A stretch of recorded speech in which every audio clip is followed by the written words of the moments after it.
عرایزی خواهم داشت. And what are some emerging cooperative responses to it? و برخی از اون واکنش‌های تعاونگرانه رو که شکل گرفته در خصوص اونها هم عرایزی خواهم داشت. The International Labour Organization is a specialized agency of the United Nations. در واقع ILO بخشی از یک آژانس تخصصی وابسته به سازمان ملل هست. It has a mandate on social justice and decent work.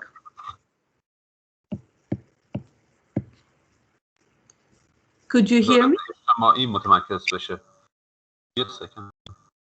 It has had a cooperatives unit since 1920. از 1920 در واقع یک یونیتی و دپارتمانی در حوزه در خصوص تعاونی داشته ILO. And in its constitution, it specifies consultation with the cooperative movement. و توی اساسنامه‌اش در خصوص همکاری با جنبش و یا نهضت تعاونی ها هم تاکید شده. And the International Cooperative Alliance has a general consultative status at the ILO. و در واقع این ائتلاف بین‌المللی تعاونی ها یک ائتلاف کاملی داره با ILO. In 2002, an international standard was passed on promotion of cooperatives at the ILO. در سال 2002 توصیه‌ای در خصوص توسعه تعاونی ها به عنوان استاندارد بین‌المللی تصویب شد. This recommendation guides the work of the ILO in advising, supporting policy reform and institution strengthening on cooperatives. در واقع این توصیه یک راهنمایی بوده که در واقع در خصوص ارائه حمایت‌ها و ارائه سیاست‌گذاری‌ها به ILO همواره فعال بود و کمک کرده. We also do this through research and capacity building services and development projects. ما این کار رو همینطور به واسطه پژوهش، ظرفیت‌سازی و به اصطلاح توسعه توانمندی‌ها هم انجام میدیم. So for instance, we are working now in the occupied Palestinian territory in helping develop a cooperative policy. برای مثال ما الان در حال حاضر در اراضی اشغالی فلسطین داریم کمک میکنیم به اصطلاح توسعه بحث اصطلاح پیشبرد فعالیت تعاونی ها. We are doing this also in Jordan. ما این کار رو توی اردن هم داریم انجام میدیم. So the policy development process is a consultative process with cooperatives, government, workers organizations. در واقع میخوام بگم که این فرایند policy development یا توسعه سیاسی، سیاست‌گذاری ها یک امری است که از به اصطلاح مشاوره میان دولت، میان بخش تعاونی و میان به اصطلاح سازمان‌های کاری و کارگری شکل میگیره. And once the strategy is adopted, we then also work with strengthening the institutions to deliver on the strategy. در واقع وقتی که این حالا راهبرد رو ما مدون کردیم و مصوب کردیم، همکاری میکنیم در زمینه تقویت نهادها که بتونیم از این رهگذر در واقع اون راهبردها رو اجرایی بکنیم. And we have a number of training tools that could be used at different stages of cooperative development and different sectors of cooperatives. ما در واقع یک سری ابزارهای آموزشی داریم که در مراحل مختلف به اصطلاح دوره پیشبرد مقوله آموز تعاونی و مثلا در همکاری هامون از اونها استفاده میکنیم. For instance, Think Co-op is the first stage of cooperative development that can be used with youth in schools or among women in rural areas. در واقع برای مثال Think Co-op یک مقوله است که در مرحله اول ما اون رو استفاده میکنیم در اون مراحل اولیه برای مثلا بچه‌ها در مدارس و برای زنان در مناطق روستایی. After that comes Start Co-op, which includes the necessary steps for starting a cooperative, including with exercises for groups and business development plans, etc. بعد از اون هم ما استارت کوآپ رو داریم که در واقع میپردازه به گام‌های لازم برای شروع بحث همکاری ها که به مقولاتی مثل تمرینات جمعی و بیزنس برنامه‌های مثل توسعه کسب و کار متمرکز هست. And then comes Manage Co-op for existing cooperatives to address their challenges, whether it's financial, human resources, marketing, etc. بعد از اون هم به اصطلاح منیج کوآپ رو داریم در واقع که می‌پردازه به مقولاتی مثل مقولات مالی، مسائل مالی، منابع انسانی و مارکتینگ، بازاریابی و مقولاتی از این دست. And there are more sector-specific tools like My Co-op, which is for strengthening agricultural cooperative management practices. یه سری به اصطلاح ابزارها هم داریم که حالت خاص‌تر و ویژه‌تر دارن مثل مای کوآپ که در واقع میپردازه به تقویت تعاونی‌هایی که در حوزه کشاورزی دستن در کار هستن. We also work with agricultural cooperatives to help eliminate child labor in their own operations of their members and across the supply chain. و همینطور ما یک سری به اصطلاح همکاری‌هایی رو داریم با تعاونی‌های بخش کشاورزی و در واقع کمک می‌خوایم بکنیم به اونها که از اصطلاح کار کودکان جلوگیری بشه، یعنی مدیریت بشه این قضیه در عملیات‌ها و فعالیت‌هایی که خود این تعاونی‌های کشاورزی انجام میدن یا به اصطلاح اعضاشون انجام میدن و در بخش‌های مختلف.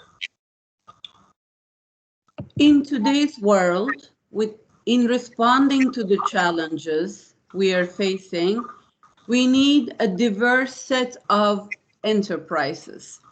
ما در جهان امروز که با انواع مختلف به اصطلاح تحولات روبرو هستش نیازمند شرکت‌ها و نیازمند فعالیت‌های متنوعی هستیم. In this regard, cooperatives are one of the enterprise types. در این ارتباط تعاونی‌ها یکی از این به اصطلاح نهادهای به اصطلاح شرکتی هستند، نهادهای به اصطلاح تاثیرگذار هستند. There are existing types of cooperatives in agriculture, in finance, in housing, in marketing that we know. ما میدونیم به اصطلاح یک سری تعاونی‌ها هستن که در حوزه‌هایی مثل کشاورزی، مالی، مسکن و بازاریابی فعالیت دارند. But there are also new types of cooperatives emerging in different sectors, such as renewable energy, social services, healthcare services.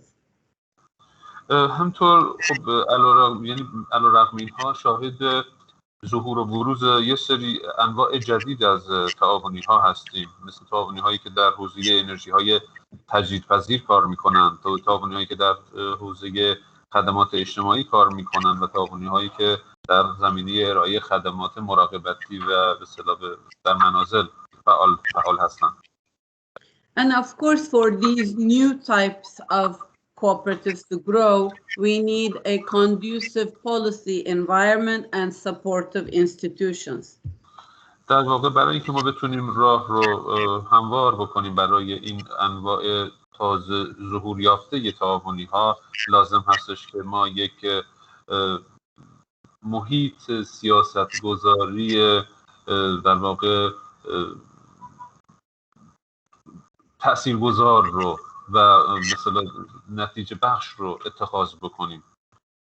For instance, Japan just recently passed a law on worker cooperatives that will allow them to flourish.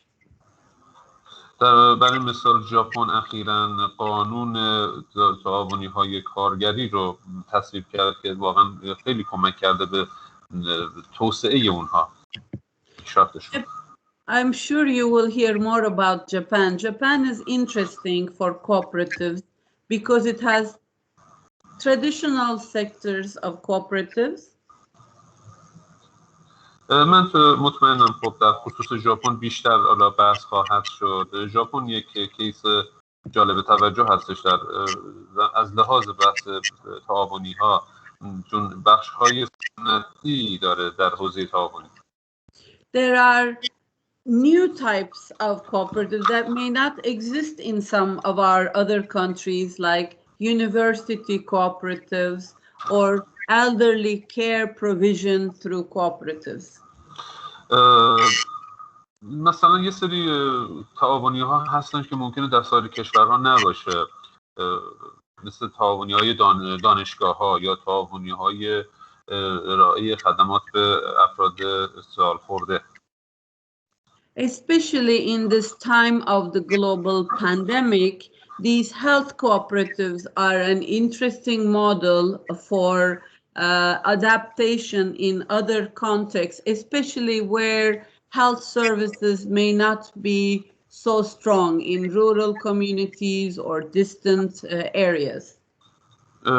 خب در این زمانی که ما به هر حال با پاندمی با این بیماری پاندمیک مواجه هستیم، این مدل به اصطلاح تعاونی هایی که در حوزه بهداشت و سلامت کار میکنن در واقع مدل مناسب و جالب توجهی میتونه باشه که در واقع میاد کشورهای دیگه میتونن اون رو اخذ بکنن در خصوص ارائه خدمات بهداشتی مناسبتر و قویتر به افرادی که در مناطق دوردست زندگی میکنن و در مناطق روستایی میتونن از این الگو رو اخذ بکنن. I got to visit Japanese cooperatives in 2017. من در 2017 با خب دیدار کردم با این مسئولان تعاونی ژاپن در 2017.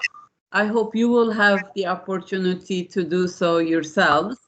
من امیدوارم شما هم این فرصت براتون مهیا بشه که شخصا چون این دیدارها و بازدیدهایی داشته باشید. This was part of an ILO Japan African Cooperative Leader Study Tour. در واقع این بخشی از یک استادی تور مطالعاتی بود که ما در واقع آیلو و تعاونی تعاونی به اصطلاح ژاپن و همطور به اصطلاح بخش آفریقایی تعاون آفریقا این رو سازمان دادن. And these study tours would last for 10 days and would include visits to many different types of cooperatives. این تور مطالعاتی 10 روز طول کشید و از بخش‌های مختلف ما دیدن کردیم. Of course, last year we couldn't do this study tour because of the pandemic. البته خب ما سال پیش نتونستیم این تور مطالعاتی رو شکل بدیم به خاطر این پاندمی کرونا. But we have a retrospective book documenting this experience of 10 years. And also our colleagues in Japan cooperative movement are considering making a series of videos based on the experiences of Japanese cooperatives that could be shared with other countries. خب البته خب ما این درسته این دیگه واسطه این کرونا دیگه امکان این بازدیدها فعلا نیست، ولی همکارانمون در اون مثلا قسمت تعاونی ژاپن، نهاد زیرفت تعاونی در ژاپن و جنبش تعاونی ها اینها رو این کارهای تورهای مطالعاتی، این بحثایی که در خلال 10 سال گذشته صورت گرفته اینها رو مستند کردن و تجربیات خیلی ذی قیمتی هست، میتونن و اینها رو شیر میکنن با شما، با کشورهای مختلف. So the ILO has just had a declaration on the future of work. It's called the Centenary Declaration on Future of Work.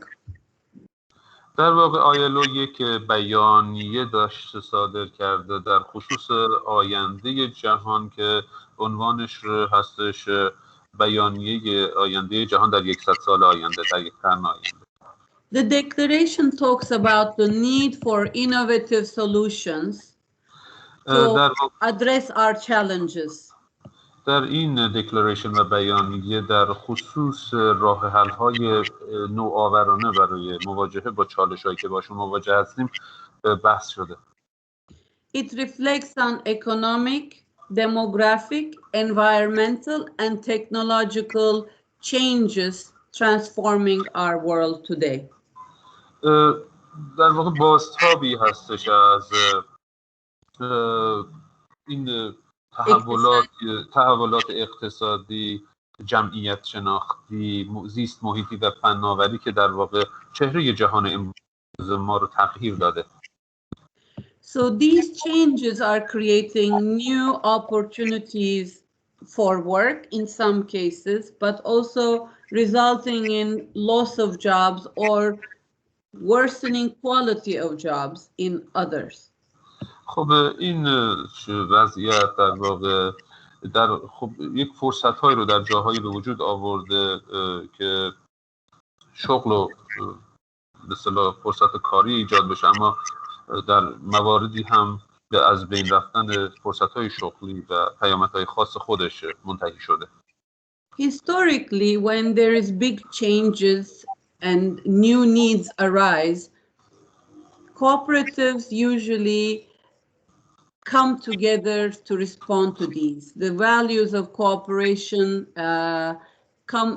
bring to people together to address these new challenges. در واقع به لحاظ تاریخی هرگاه تغییراتی رو در واقع ما مشاهده کردیم، خب این تغییرات همراه و همسو شدن با یعنی شکل دادن به یک سری نیازهای جدید. در چنین برهه‌هایی تعاونی‌ها حضور داشتن، کنار هم گرد آمدن و مردم رو در حال در کنار یکدیگر جمع کردن، در واقع ارزش کار جمعی و همکاری و تعاونی رو مورد تاکید قرار دادن.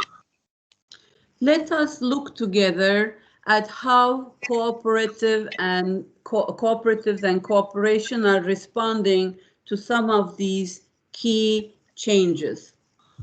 اجازه بدید با هم دیگه یک نگاهی بندازیم، بررسی بکنیم در خصوص نحوه واکنش تعاونی ها و همکاری های تعاونی محور به این چالش ها، چطوری چالش ها رو واکنش نشون دادن بهش. I will start with environment. از محیط زیست شروع می کنم.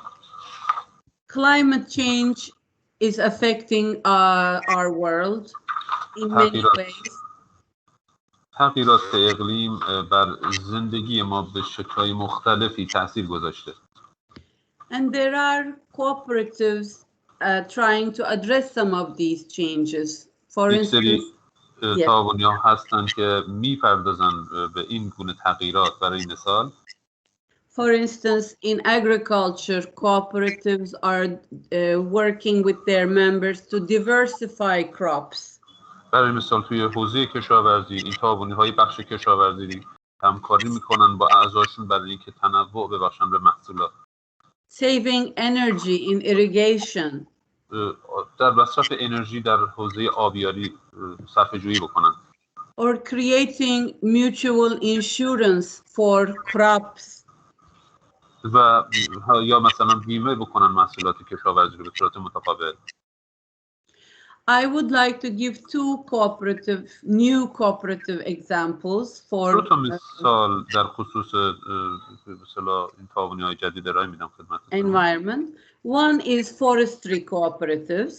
یکیش این به اصطلاح تعاونی‌های جنگلداری است. And we are seeing these cooperatives in Japan, Korea, Indonesia to improve the livelihoods of the forest communities. خب البته مدل یکی دیگه هم در مورد تعاونی در مورد محیط زیست بود. حالا این تعاونی ها در واقع تلاش کردن که ارتقا ببخشند معیشت و سطح معیشت افراد رو در کشورهای مختلف، ژاپن، کره، اندونزی. But also using the forest resources more sustainably. و در این حال البته تلاش کردن که از منابع جنگلی به شکلی پایدارتر استفاده بکنن. Another example is in renewable energy. مثال دیگه در حوزه انرژی های تجدیدپذیره. Harnessing wind and solar power and biogases, organizing them through cooperatives. در واقع مهار کردن انرژی باد، انرژی خورشید، انرژی در واقع بایوگاز و سازماندهی کردنشون، یعنی مدیریت کردن این انرژی که اینجوری به دست میاد. Why cooperatives in renewable energy? چرا ما از تعاونی ها در بخش انرژی های تجدیدپذیر صحبت میکنیم؟ چرا این لازمه؟ This first helps local ownership and control of the energy production and use.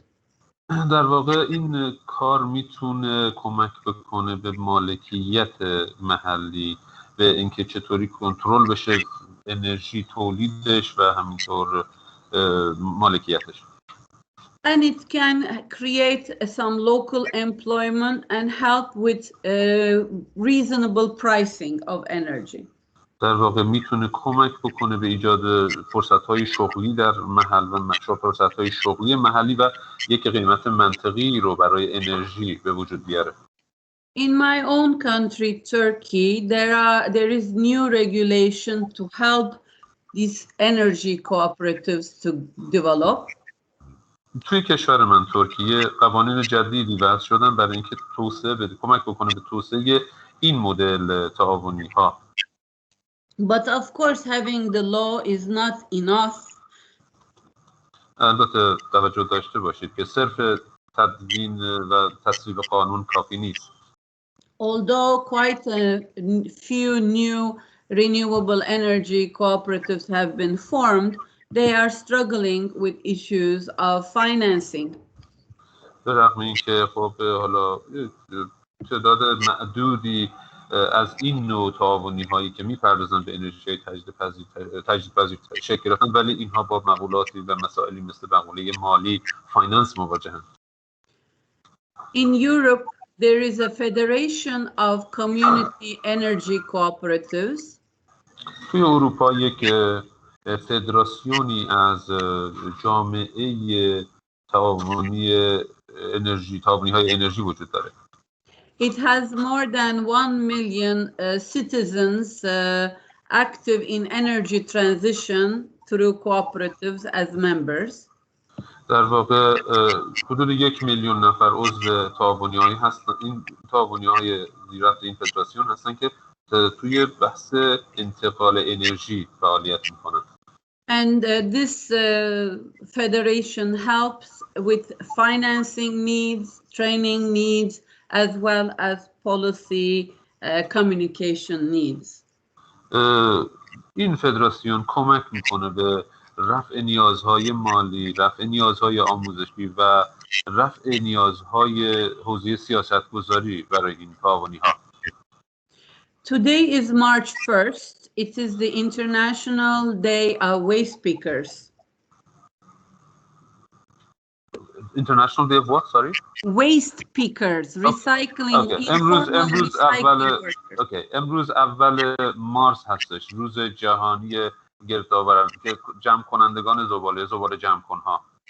In many countries of developing countries around the world, waste management in urban areas is supported by these informal waste pickers. توی خیلی از کشورهای در حال توسعه دنیا مدیریت پسماند یا در واقع این زباله ها و پسماندها توسط همین افراد زباله جمع کن صورت میگیره. In India, Brazil, Colombia, South Africa, informal waste pickers organize into cooperatives. در واقع توی کشورهای مثل هند، برزیل، کلمبیا و آفریقای جنوبی این زباله جمع‌کنها در واقع یک سری تعاونی‌های غیر رسمی شاید ایجاد کردن. So these informal waste pickers through the cooperatives become a part of the waste management chain that's managed by the municipalities. خب این جمع کنندگان زباله یا این زباله جمع کنهای غیر رسمی از طریق این تعاونی هایی که شکل دادن در واقع به بخشی از اون زنجیره مدیریت پسماند و زباله در شهرداری های اون شهرها تبدیل شدن.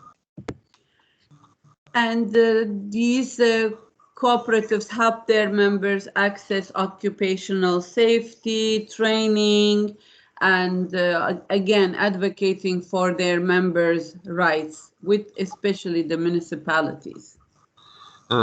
خب این تعاونی ها در واقع خب فعالیت های متعددی دارن. توی حوزه سلامت شغلی اعضا فعال هستن، توی ارائه آموزش به اونها فعال هستن و همینطور توی مقوله حفظ حقوق این افراد مخصوصا در قبال شهرداری ها. In Ankara, Turkey, waste pickers cooperatives are working with the municipalities to run their own sorting centers. در واقع توی آنکارا مثلا ترکیه این تعاونی های مربوط به این زباله جمع کن ها همکاری میکنن با شهرداری در خصوص اون سورتینگ سنسور هایی که در واقع برای تفکیک زباله و سورت کردن زباله به کار میبرن. Many of the members of these cooperatives are refugees. بسیاری از اعضای این تعاونی ها پناهجویان و آوارگان هستند. Especially Afghani and Syrian refugees. آوارگان و پناهجویان افغان و سوری. I would like to now move on to the technology and how cooperatives are responding to the technological changes. حالا میخوام بپردازم به مقوله فناوری و نحوه واکنش تعاونی ها به تحولات. Of course, technology is changing the way we work and organize. Look, we are now talking between Japan, Iran, and Switzerland through this new technologies. خب ببینید تکنولوژی همه چی رو متحول کرده. ببینید الان ما اینجا گرد هم اومدیم، نشستی رو سازمان دادیم، افراد مختلف از ژاپن، ایران، سوئیس به واسطه همین فناوری و پیشرفت فناوری تونستیم اینجا با هم گرد هم بیایم. And in this new economy with technology, there are some platform economy firms that are gaining a lot of profits. خب توی این حالا اقتصاد جدیدی که فناوری ها شکل دادن، یک سری پلتفرم های اقتصادی هستن که با استفاده از همین فناوری ها تونستن، یعنی شرکت هایی هستن تونستن به منافع زیادی، سودهای زیادی کسب بکنن. Like Amazon has doubled its profits during this last year. مثلا آمازون توی یک سال گذشته اون در واقع منابع مالی خودش رو، ثروتش رو 2 برابر کرد، داراییش رو. But these new companies are also not very good for workers' rights and protecting workers' rights. اما خب این رو هم مد نظر داشته باشید که این شرکت‌های جدیدی که حالا مثالش رو هم خدمتتون گفتم همیشه در قبال حقوق کارمندان و به اصطلاح ملاحظات حقوقی کارمندان همیشه عملکرد خوبی ندارن. So we are actually seeing cooperatives being used in the platform economy to help strengthen the voice and representation of workers. خب به همین خاطر ما شاهد اون هستیم که تعاونی هایی شکل گرفتن توی این اقتصادهای پلتفرمی که نمونه‌اش هم خدمتتون عرض کردم که از این رهگذر ما بتونیم در واقع کمک بکنیم به کارگران و حقوق اونها. For instance, taxi drivers are setting up worker cooperatives.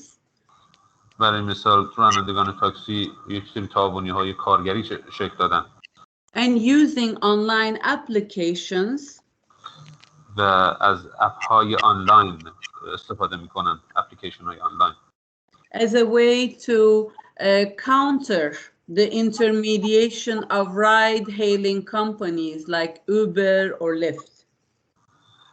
و استفاده میکنن از این اپلیکیشن ها که در واقع از مداخله یه سری شرکت های واسطه‌ای مثل اوبر و لیفت جلوگیری بکنن.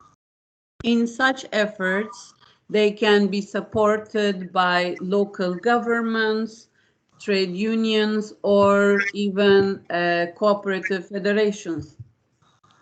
خب در این رهگذر، در این مسیری که اینها اتخاذ کردند، میتونن از حمایت‌های دولت محلی، از حمایت اتحادیه‌های کارگری و همینطور از حمایت‌های فدراسیون تعاونی‌ها بهره مند بشن.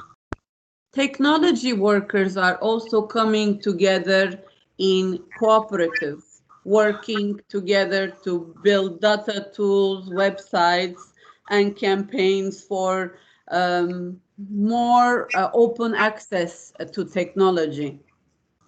توی به اصطلاح کارگرانی که تو حوزه فناوری هم کار میکنن، اینها هم به ایجاد تعاونی‌های خودشون، تعاونی کارگری مبادرت ورزیدن، مثلا روی ایجاد یه سری ابزارهای داده‌ای و فعالیت‌هایی که در این حوزه میشه انجام بشن، روی اینها متمرکز شدن. There is an international network of cooperatives providing technology, digital, and creative economy services.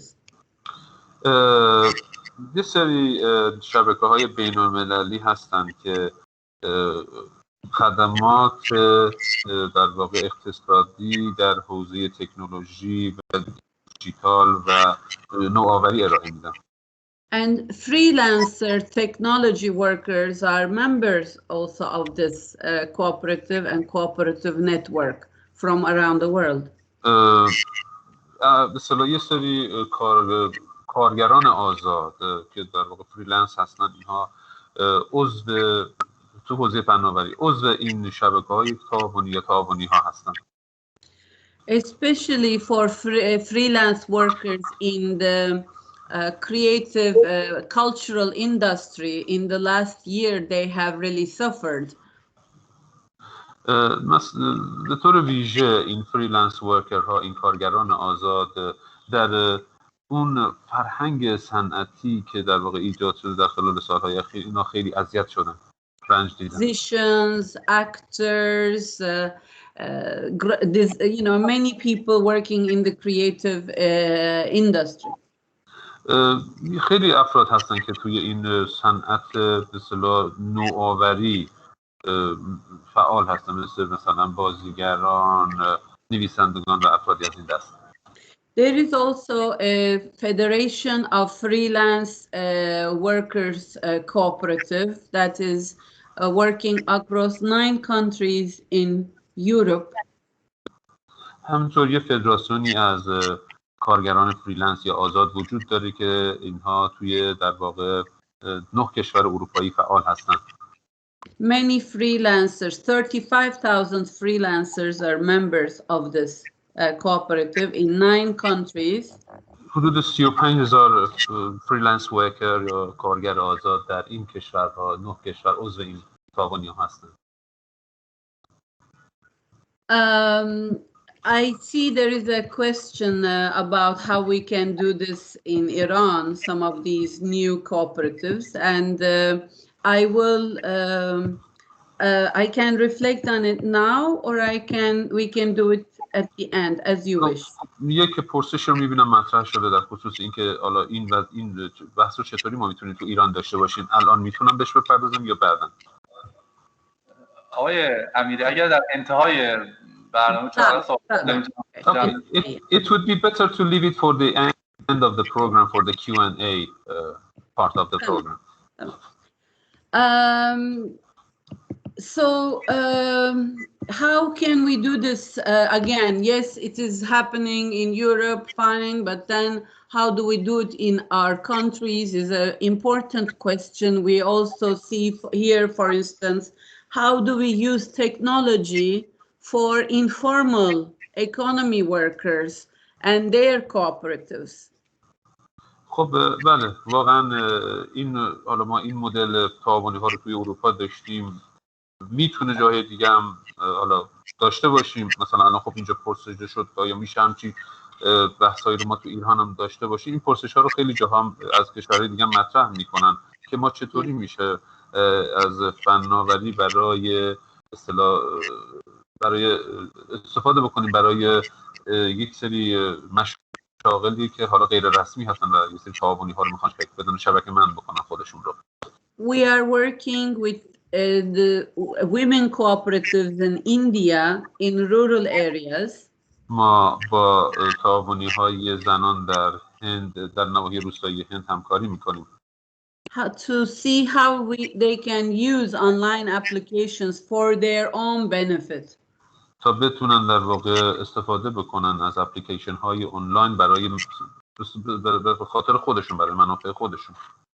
Of course, online marketing is one of such tools. خب البته آنلاین مارکتینگ یکی از این تول ها و ابزار هاست. But also establishing applications that can help them directly be in touch with their with consumers or with clients is another way to explore.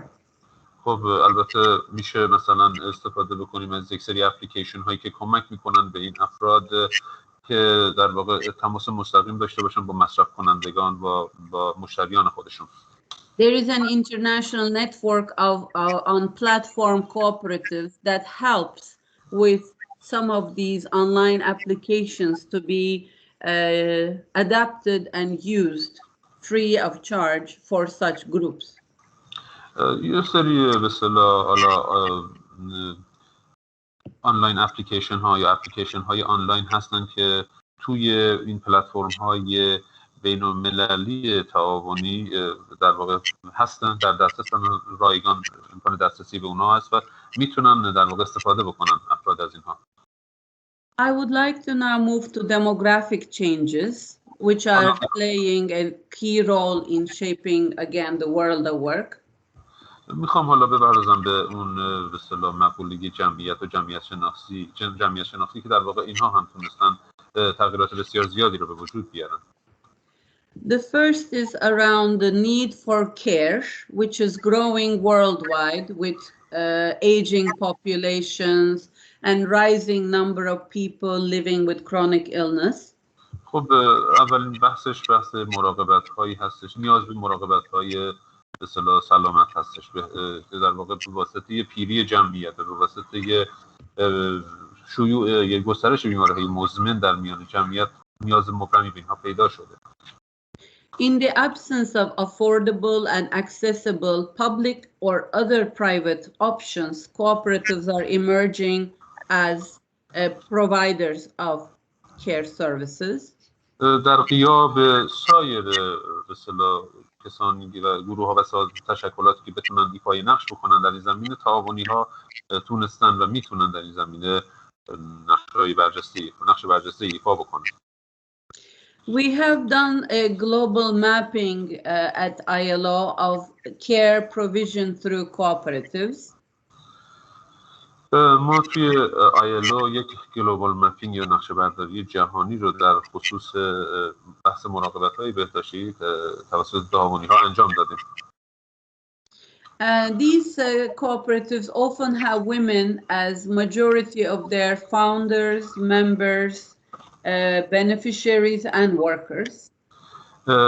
در واقع این گونه تعاونی ها بخش اکثر اعضاشون رو زنان تشکیل میدن به عنوان بنیانگذار، به عنوان عضو، به عنوان زینف و به عناوین دیگر. They include daycare for children. در برگیرنده مراقبت از کودکان هستند. Home care for disabled or chronically ill. or the elderly. ارائه به اصطلاح خدمات مراقبت به اصطلاح افراد سالمند و افرادی که از بیماری‌های مزمن رنج میبرند. We found that a cooperative provision of care can be conducive to bringing beneficiaries and workers and even local governments to actively participate in care plans. ما مشاهده کردیم که در واقع یک سری تعاونی هایی که متمرکز شدن بر ارائه خدمات مراقبتی و بهداشتی و سلامت در واقع منافعی رو به همراه داشتن برای ذی‌نفعان خودشون و البته دولت محلی میتونه در خصوص اونها به مقوله برنامه‌ریزی مبادرت بکنه. And we have seen that these cooperatives can have employment opportunities for women. دیدیم که در واقع اینها فرصت‌های اشتغال رو برای زنان به وجود آوردن.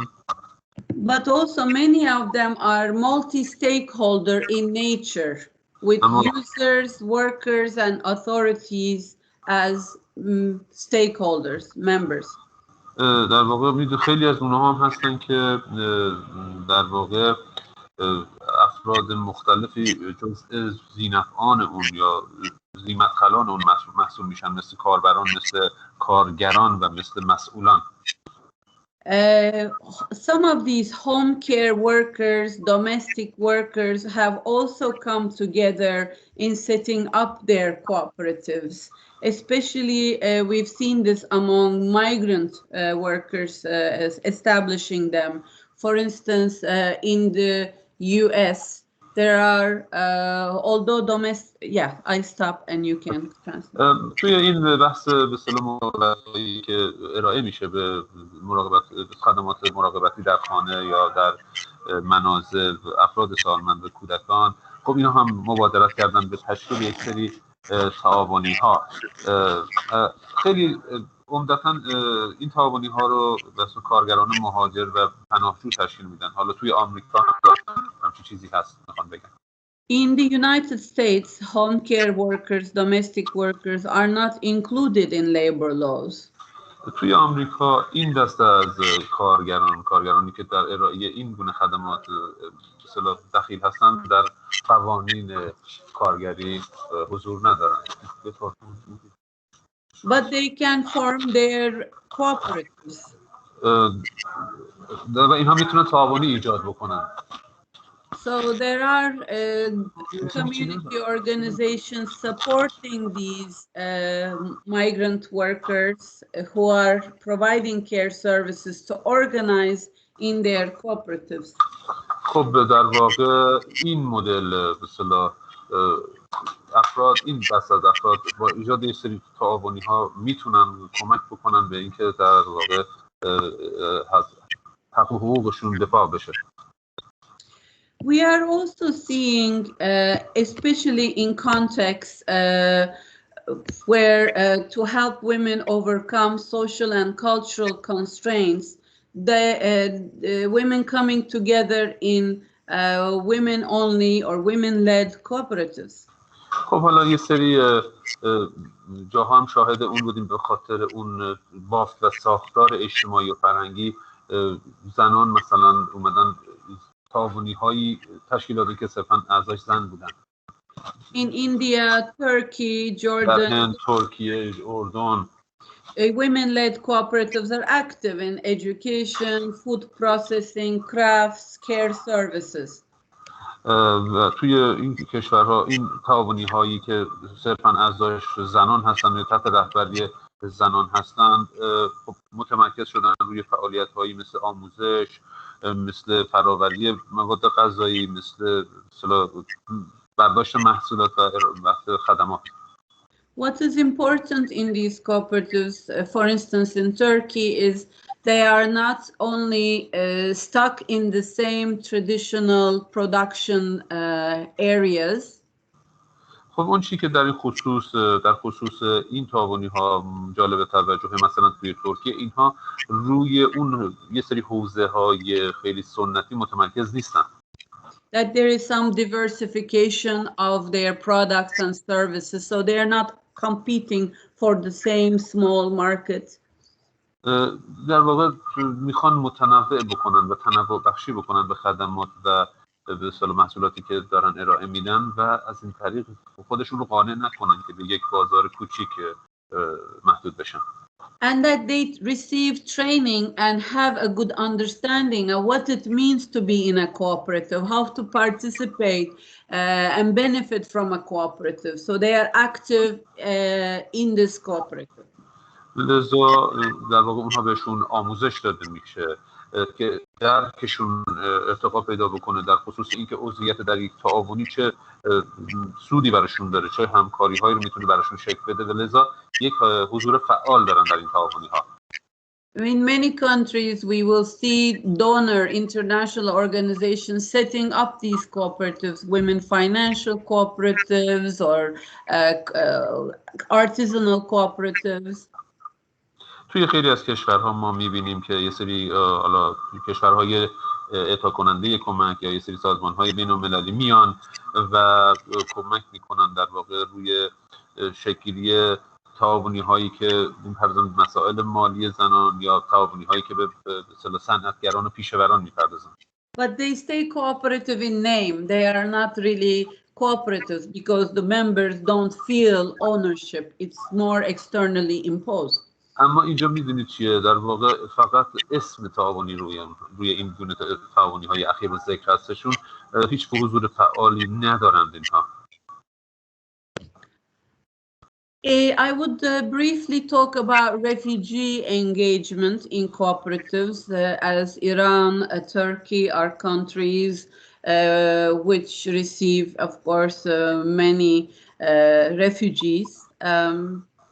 خب حالا اگر میخوام صحبت بکنم در خصوص تعاونی هایی که مربوط به پناهجویان هستش و در واقع چون کشورهایی مثل ایران و ترکیه میدونم میزبان تعداد زیادی پناهجو هستن، آواره هستن. Cooperatives can and do play a variety of roles in این تعاونی ها میتونن در واقع حتما هم این کار رو میکنن، در واقع نقش ایفا میکنن در زمینه کمک به پناهجویان. They can provide practical services in partnership with local governments. اونها میتونن خدمات عملی رو در مشارکت با دولت‌های محلی ارائه بدن. For instance, in Italy, we have seen the social cooperatives really stepping up to absorb and to bring first frontier assistance to arriving refugees in the country. من مثال توی ایتالیا ما شاهد اون هستیم که یه سری تعاونی هایی که تو حوزه خدمات اجتماعی کار میکنن تلاش میکنن که در واقع خدمات رو مشاهده بکنن وضعیت رو و در واقع بیان اون مشاهدات اولیه رو در خصوص رو میدونید این سری کشورهایی هستن که در خط مقدم ورود آواره‌ها به اروپا قرار دارن و روی این ارائه خدمات به این دسته از آوارگان متمرکز. These services could be food and shelter and clothing and language skills or even some labor market integration services. خب این خدمات میتونه شامل غذا، آموزش زبان، پوشاک و خدمات متنوع دیگه هم بشه.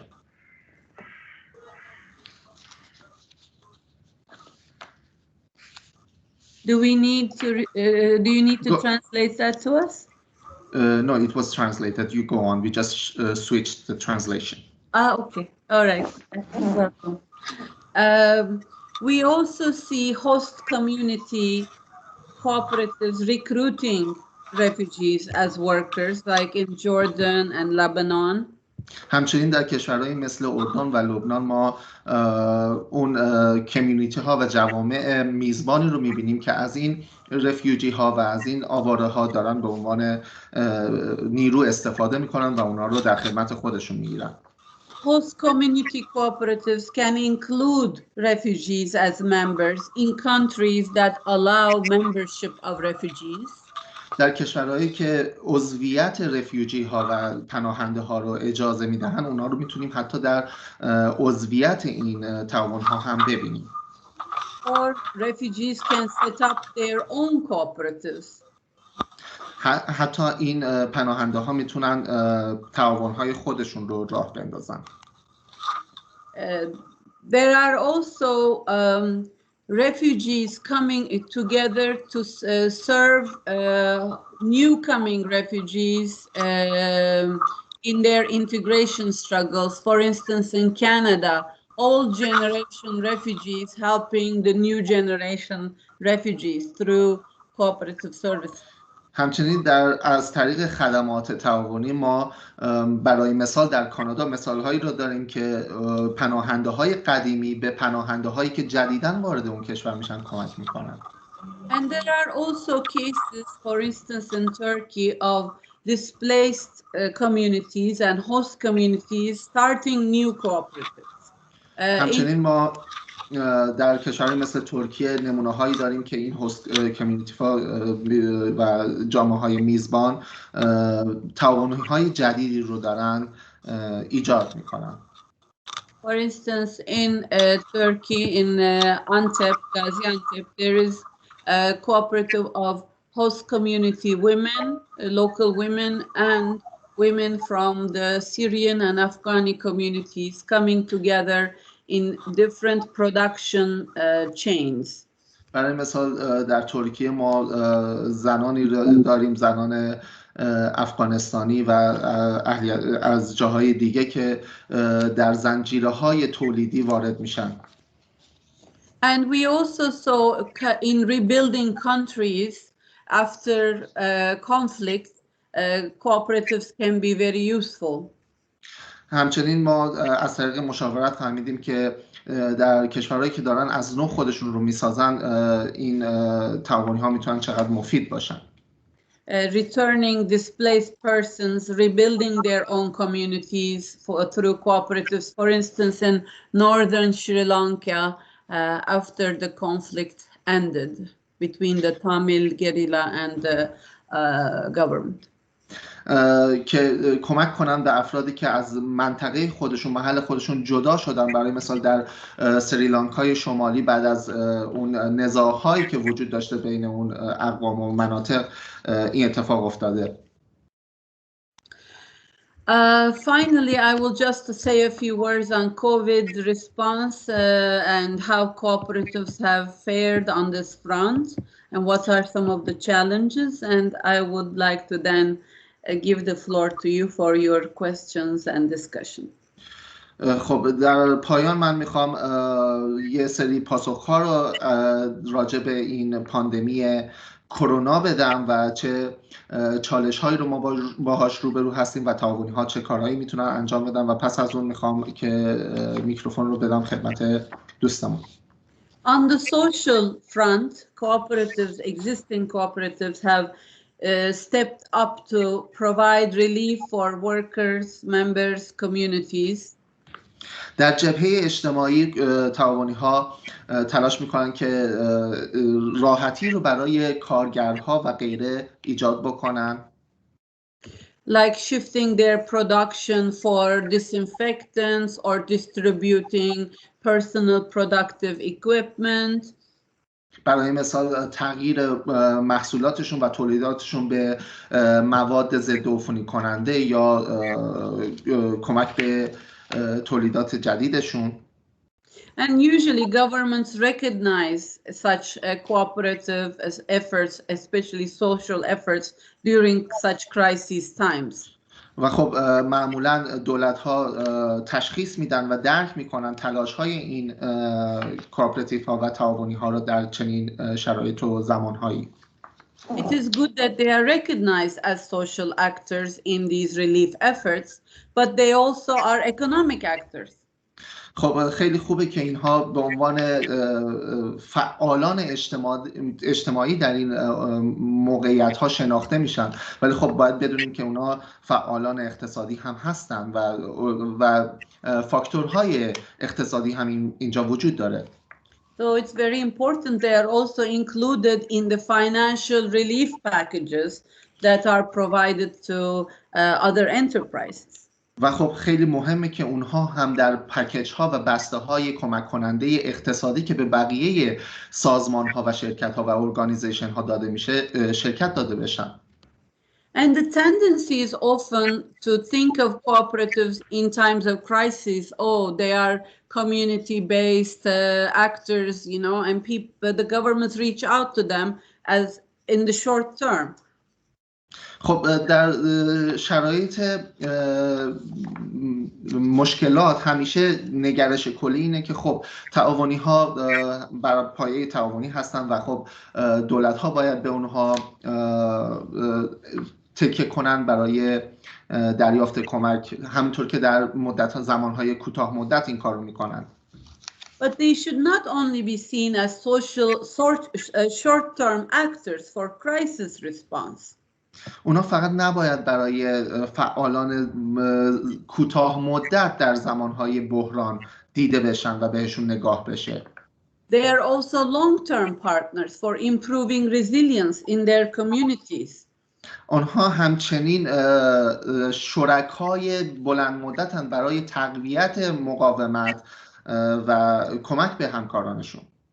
For instance, the establishment of health cooperatives for local, especially in localities where such services are not so easily accessible, could help in future public health crises. برای مثال تأسیس تعاونی‌های مثل تعاونی‌های خدمات بهداشتی به خصوص در مناطق بومی میتونه در آینده کمک بسزایی بکنه برای جلوگیری از این بحران‌ها. So working in Kenya and Cameroon with existing agricultural and financial cooperatives. خب برای مثال در کنیا و کامرون با کار کردن و همراهی با اون تعاونی‌های موجود که تعاونی‌های کشاورزی و اقتصادی هستند، how they could be instrumental in provision of health services, especially in those rural communities where they are prominent. و اینکه ببینن چجوری میتونن کمک کنن و فراهم کنن مسائل بهداشتی رو به ویژه در مناطق روستایی و مناطقی که دور از دسترس شهری هستن. We also can think of ways to strengthen cooperative supply chains for crisis resilience. ما همچنین میتونیم به راههایی بیاندیشیم که زنجیره منابع تعاونی ها رو ارتقا بدیم برای افزایش مقاومت در زمانهای بحران. How do we link producer cooperatives, agricultural cooperatives with consumer cooperatives in a more direct supply chain of cooperative to cooperative trade? چجوری ما میتونیم تعاونی‌های تولید کننده، تعاونی‌های کشاورزی رو به تعاونی‌های مصرف کننده به طور مستقیم در زنجیره تأمین وصل کنیم؟ These examples exist. They are few, but they can be critical for food security in times of crisis when borders are closed and people and goods cannot move. خب این مثال ها وجود دارن و تعدادشون هم خیلی کمه، اما باید در موردشون صحبت بشه و اجرا بشن برای زمانهایی که بحران ایجاد میشه و مرزها بسته میشن و مردم نمیتونن حرکت بکنن و ما نیاز داریم که امنیت غذایی رو تامین کنیم. In conclusion, I would like to say the world needs innovative solutions. در نتیجه من میخوام بگم که جهان به راه حل های نوآورانه نیاز داره. to respond to all these crises we are facing today. تا بتونه به همه این بحران هایی که امروزه باهاشون روبرو هستیم پاسخ بده. Cooperatives may be an old tool, existing tool. تعاونی ها ممکنه یک ابزار قدیمی، ابزار موجود باشن. But they can reinvent, and they do reinvent themselves in addressing emerging problems. ولی میتونن از نو خودشون رو تشکیل بدن برای مقابله با مسائل و بحران‌های جدید. So if we can help them with an enabling environment, خب اگر بتونیم اونا رو کمکشون کنیم با یک محیط فعالساز که اونا رو فعال کنه، بهشون انرژی بده و در واقع کمکشون کنه. And a supportive ecosystem of institutions و یک اکوسیستم حامی از سیستم ها و منابع. They may be good tools in addressing some of our challenges. اونها میتونن ابزارهای بسیار خوبی در مقابله با چالش هایی که بعضی از چالش هایی که باهاشون روبرو هستیم باشن. متشکرم. Thank you very much. ایزومی-سان, back to you. خب برمیگردیم خدمت شما. Thank you, Shimel. خیلی ممنونم خانم شیمل. From now, we would like to start a Q&A discussion session. خب الان دوست دارم که جلسه پرسش و پاسخ رو شروع کنم.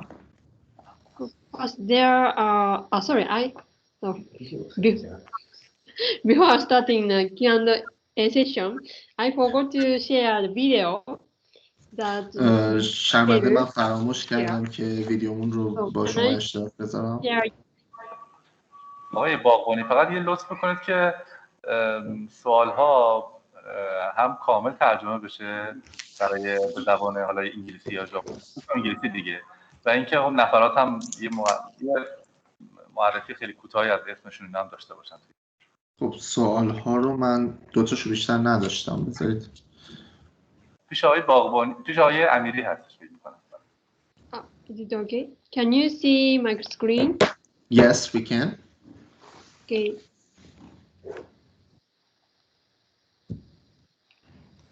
Wait a minute, sorry.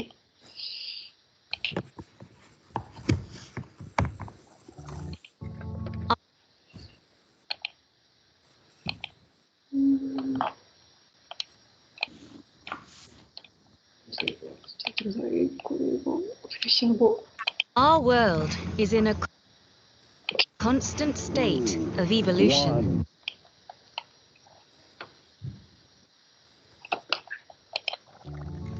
Our world is in a constant state of evolution. Each day, new challenges emerge that require interconnected and multilateral thinking and courageous, innovative responses on international, regional, national, and local levels.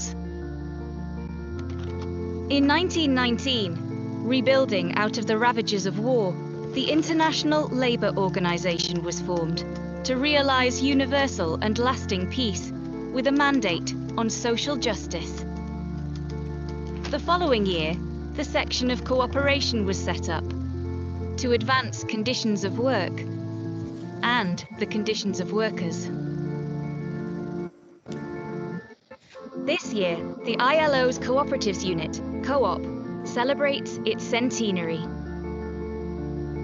For a century, we have been activating people's inherent desire and capacity for self-help and mutualism to advance their livelihoods by promoting the values and principles of cooperation, guiding policy and legislation towards implementation, developing and disseminating cooperative ideas, knowledge, and practices, and strengthening them through collaboration and networks.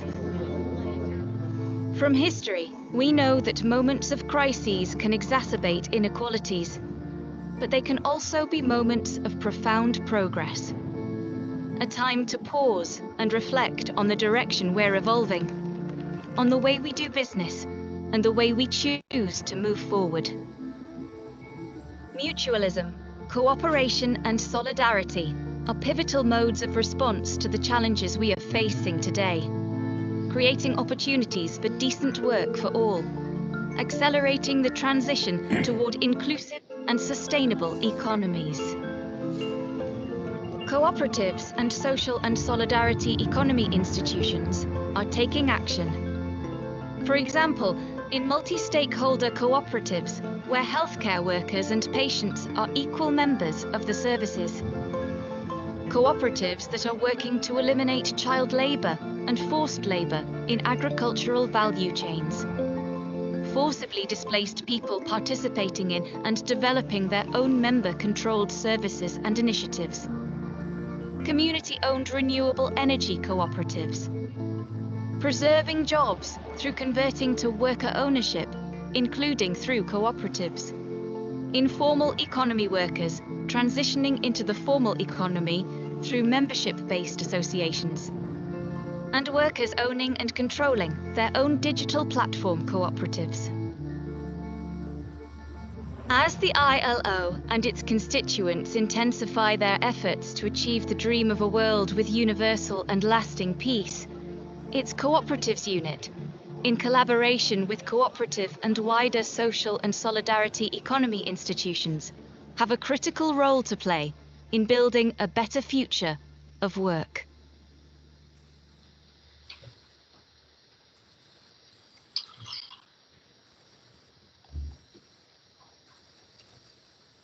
Thank you, Yumi-san. خیلی ممنونم ازتون. Could I answer the questions from Mr. Ali Reza and Mr. Bahadur? میتونم جواب سوال آقای علیرضا رو بدم الان؟ Actually, the second question is from Ms. Mariam Hanum. و خب سوال دومم از خانم مریم هستش. میتونم الان پاسخ بدم؟ بله، اگر آن پرسش و پاسخ هستش ما الان شروع بکنیم برای سوال. Yes, please. We can begin now the Q&A session. With respect to Mr. Ali Reza's question on how we can help form new cooperatives, such as university, renewable energy, and platform cooperatives. خب با توجه به اینکه سوال جناب آقای علیرضا این بوده که با توجه به بخش زیادی از تعاونی‌های ایران به صورت سنتی تشکیل و اداره میشن، چطور میتوان به ایجاد تعاونی جدید از جمله دانشگاهی، انرژی تجدیدپذیر و تعاون‌های بر بسته اینترنت یا همون پلتفرم کوآپراتیوز کمک کرد و اینکه نقش دولت و نهادهای غیر دولتی چیست و چه مشوق‌ها و امتیازهایی میتواند در نظر گرفته شود؟ I would propose developing a project that would be for a new generation of cooperatives in Iran. من پروژه توسعه دهنده‌ای رو پیشنهاد میدم که میتونه برای نسل جدید در ایران باشه.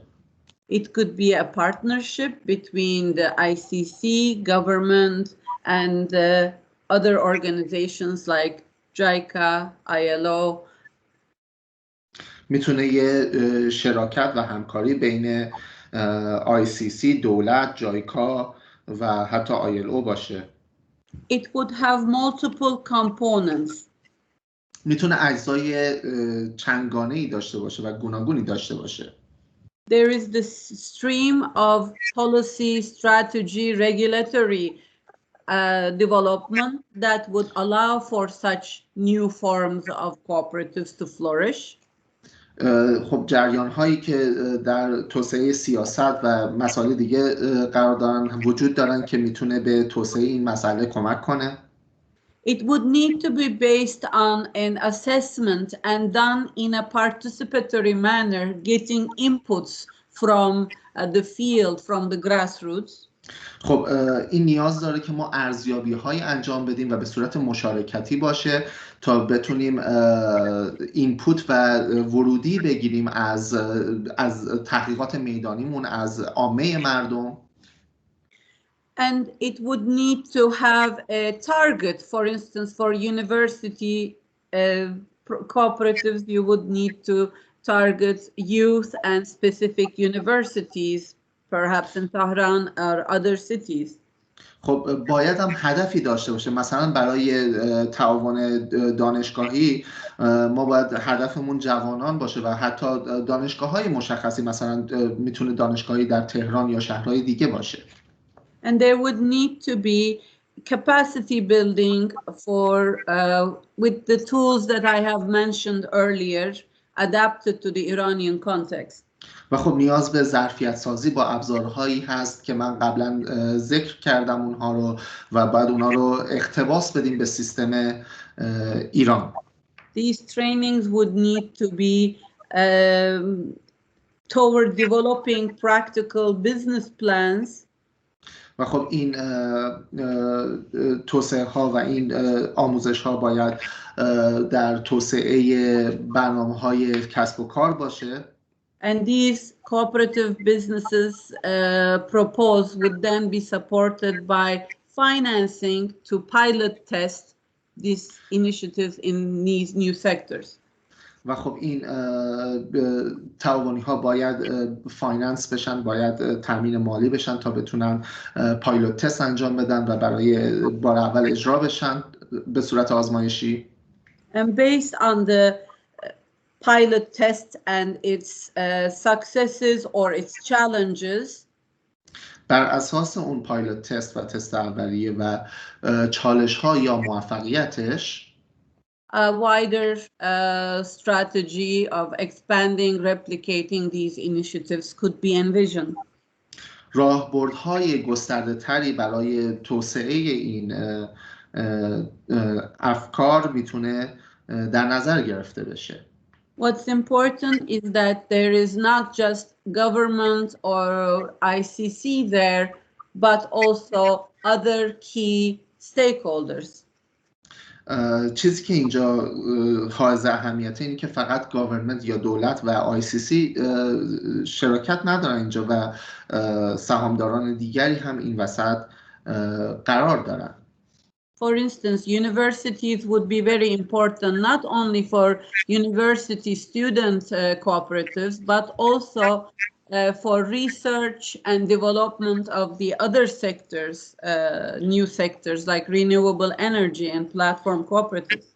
برای مثال دانشگاه‌ها نه تنها فقط برای دانشجویان مهم هستند، بلکه برای بخش‌های دیگر مثل برای مثال بخش انرژی های تجدید پذیر هم قابل اهمیت هستن برای توسعهشون. And cooperative financing will be a critical element. So working with existing development banks and or establishing a cooperative development bank would be an option to explore. و خب تامین منابع مالی این تعاونی ها هم یک چالشی خواهد بود و کار کردن با بانک های تعاونی یا ایجاد بانک هایی که تامین مالی میکنن تعاونی ها رو میتونه یه آپشن و گزینه‌ای باشه. I would suggest, I know your study program is established for this JICA training program, but I would suggest من میدونم که خب یه برنامه‌ای برای این حالا سمیناری که وبیناری که ما اینجا داریم جایکا برنامه‌ریزی شده، تهیه شده، اما من پیشنهادی دارم 3 webinars where each of these areas, university, renewable energy, and platform cooperatives are separately explored. من پیشنهاد میدم که 3 وبینار جدا داشته باشیم که هر کدوم از این گزینه‌ها یعنی دانشگاه، انرژی های تجدیدپذیر و تعاونی‌های بر بسته اینترنت به صورت جدا بررسی بشن. And we could bring examples from different countries of how these were done, especially as it relates to the regulatory, financing, capacity building, and sustainability challenges. خب و میتونیم مثالهایی رو از کشورهای مختلف بیاریم که چگونه اینها انجام شدن در جاهای مختلف دنیا، به ویژه با توجه به قانونگذاریش، ظرفیت سازیش و تأمین منابع مالی و حتی پایداری اینها.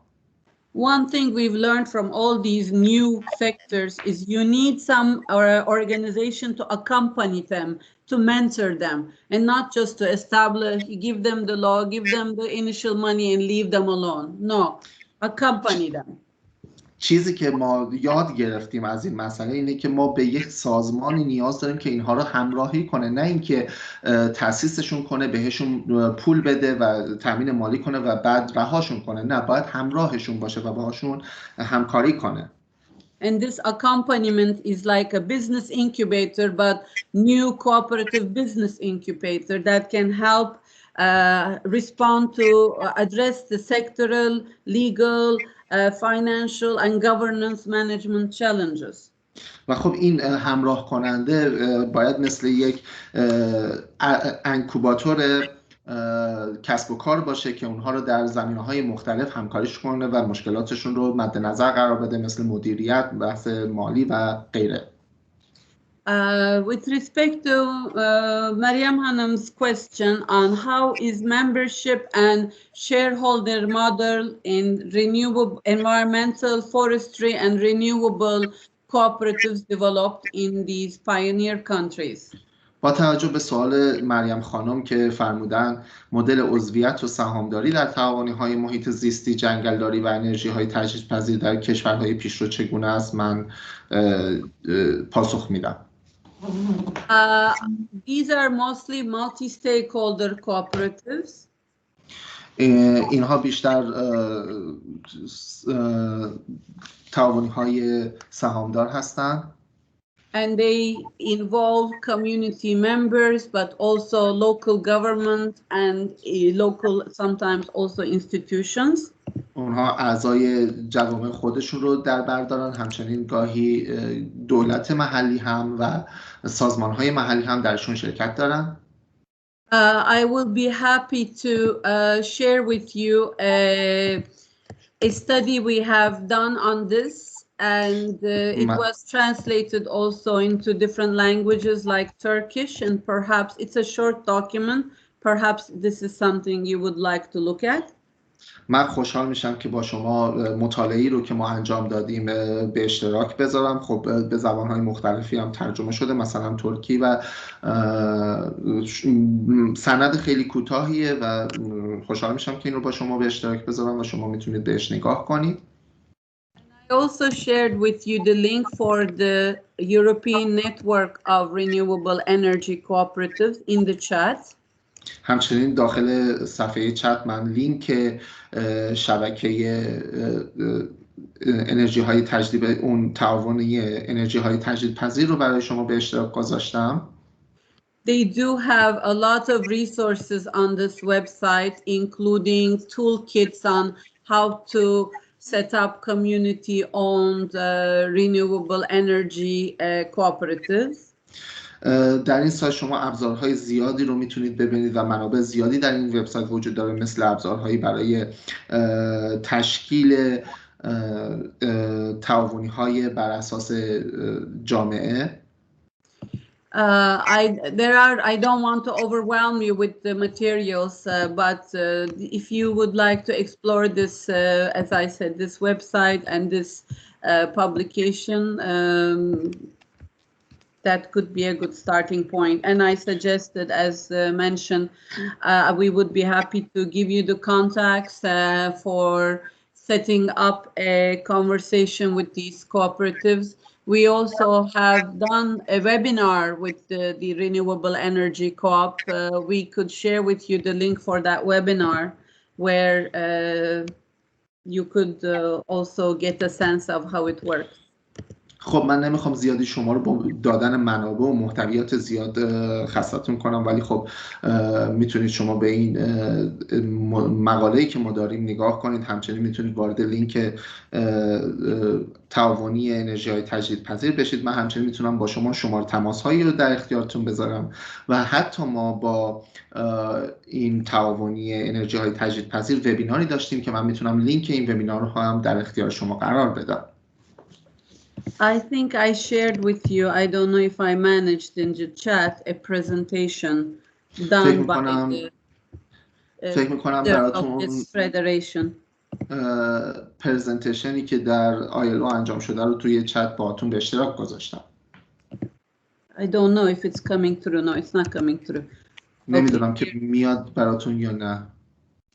I think I think you will see. I think I sent it to you twice. من دوباره فرستادم، فکر کنم میتونید ببینیدش الان. I think in the time I have, this is the best I can do. فکر کنم در زمان محدودی که من دارم این بهترین پاسخی که میتونم باش. Just that these are not only cooperatives, but they are citizen energy initiatives. Some of them are established as associations, but always individuals, local authorities, but also some small enterprises, micro enterprises are also part of these initiatives. میدونید که این سازمان ها فقط تعاونی ها نیستن، همچنین شما شهروندان رو درشون دارید و افراد و حتی شرکت های خرد رو در این در واقع اینیشیتیو ها و در این شرکت ها ما داریم. The primary purpose is to provide environmental, economic, social, community benefits to the members in the local areas where they operate. هدف اصلی و اولیه این تعاونی ها این است که در واقع کمک محیط زیستی، اقتصادی، اجتماعی و حتی مربوط به اون اجتماعی که درش قرار دارن به اینها ارائه بده. آقای باقوانی پرزنتیشن هم دریافت شده، ما اینجا داریم می‌بینیم. The presentation is received, we can see it. Okay, and it includes energy generation, distribution and other. و خب تولید انرژی و توزیع انرژی رو هم شامل میشه.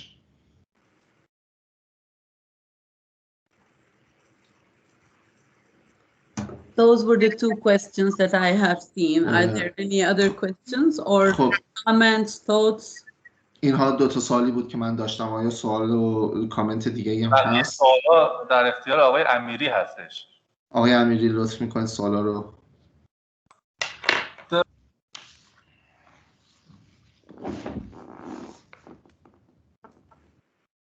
You are mute, Mr. Amiri. You are muted. Just unmute your microphone. Is it okay? Can you hear me? Yes.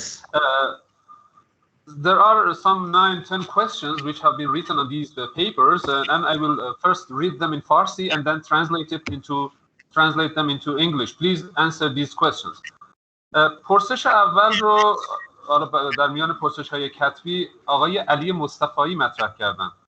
سوالشون این هست: علیرغم خدمت 100 ساله تعاونی‌ها در ایران، تعاونی‌های کارگری توی کشور ما از قوت و قدرت لازم برخوردار نیستند. حال چه برنامه یا پلنی را می‌توانید برای تقویت این نوع همکاری‌ها ارائه دهید؟ برنامه مشارکتی با حضور ICC, ILO و دولت ایران. Okay, this question, the first question which I read to you, madam, is a question raised by Mr. Ali Mustafai. He asks, and he says, despite the fact that cooperatives are almost 100 years old in our country, labor cooperatives in Iran are not so much powerful and strengthened. What plan can be actually envisaged and designed for enhancement of the strength of these cooperatives? A kind of a plan which is based on a participatory approach with the presence of ICC, ILO and the Iranian government. Would you please answer this first question? Yes, worker cooperatives have usually occurred. before laws were put Would you in please place in repeat many countries. your answer? Repeat yourself, please. Worker cooperatives often are established before a law is put in place in many countries in responding to certain needs. خب تعاونی‌های کارگری همیشه قبل از اینکه یه سری قوانین در کشورها ایجاد بشه تشکیل میشن برای که پاسخ بدن به یه سری نیازهای مشخص. For instance, in Japan, they have been in operation for 25 years, mainly in the social services provision before a law was passed. برای مثال در ژاپن اونها به حدود 25 ساله که در حال کار کردن این تعاونی‌ها به ویژه در زمینه خدمات اجتماعی قبل از اینکه حتی قانونی تصویب بشه. In Argentina, Brazil, they came after the crisis when companies were going bankrupt and workers were trying to rescue these companies by taking them over in ownership. خب در آرژانتین و برزیل هم بعد از اون بحران هایی که داشتن شرکت ها در واقع ورشکست شدن و کارگرها تلاش کردن تا نجات بدن این شرکت ها رو با توجه به اینکه خواستن که در واقع مالکیتشون رو تغییر بدن و مالکیت این شرکت ها رو خودشون به دست بگیرن. In North America and Europe, many laws have been passed to transition aging populations wanting to sell their companies because the next generation didn't want to continue their father's businesses. خب در آمریکای شمالی و اروپا تعاونی هایی هستن که دارن تلاش میکنن اون شرکت هایی که داره سن مالکانشون زیاد میشه رو انتقال بدن به نسل جدیدتر، مثلا پدران رو بیزنس هاشون رو انتقال بدن به فرزندانشون. So in those cases it would be instead of liquidating these companies they transitioning to the workers is the law and the strategy developed to so these workers don't lose their jobs. خب در این موارد به جای اینکه این شرکت ها رو بیان نقدینه سازی کنن و نقدشون کنن در واقع اونا رو انتقال میدن به کارگرها و در واقع این راهبردهایی که اونها استفاده میکنن تا این کارگرها شغلشون رو از دست ندن. So what would be the worker cooperative, labor cooperative look like in Iran? That would be the first question that needs to be answered. What are the needs, the legal framework and potential for worker cooperatives? خب این که تعاونی‌های کارگری در ایران چه شکلی خواهند بود بستگی به این سوالات داره که خب این تعاونی‌ها در ایران نیازشون چه هست و چه قالب قانونی دارن و چگونه میتونن I would therefore suggest an initial assessment of what is the state of worker cooperatives around the world, something with a small background, but these studies exist. Perhaps we could have one of them translated to Farsi, and then do an assessment of what is the potential in Iran for such activities. خب میتونیم ما پیشنهاد من این که اول یه ارزیابی ابتدایی داشته باشیم از وضعیت تعاونی‌های کارگری در کل جهان. ما میتونیم منابع رو به فارسی حتی ترجمه کنیم و بعد از اون من پیشنهاد میدم که پتانسیل‌های تعاونی کارگری در ایران رو بررسی و ارزیابی بکنیم و از اونجا شروع کنیم. We have done one international experiences in transition to worker ownership through cooperatives. I will share that, and perhaps you would like to consider translating that to Persian. It has been translated to many languages. خب ما یک تجربه بین‌المللی از تعاونی با مالکیت خود کارگران رو داشتیم که من میتونم با شما در اشتراک بذارم و در اختیارتون قرار بدم و شما میتونید ترجمه کنید. ما اینو ترجمه‌شو به زبان‌های مختلف داشتیم. آقای باغبانی ببخشید، انتقال از نوع تعاونی‌ها به نوع تعاونی‌های کارگری مد نظرشون هست. بله. ترانزیشن اتفاق میفته. بله. Okay, go on. I guess, yeah, once this assessment is done, I shared with you the document as well. Once this assessment is done, then you would want to present the findings to a wide audience, especially trade unions are important. In most countries where the transition to worker ownership or worker cooperatives happens, trade unions play a very important role.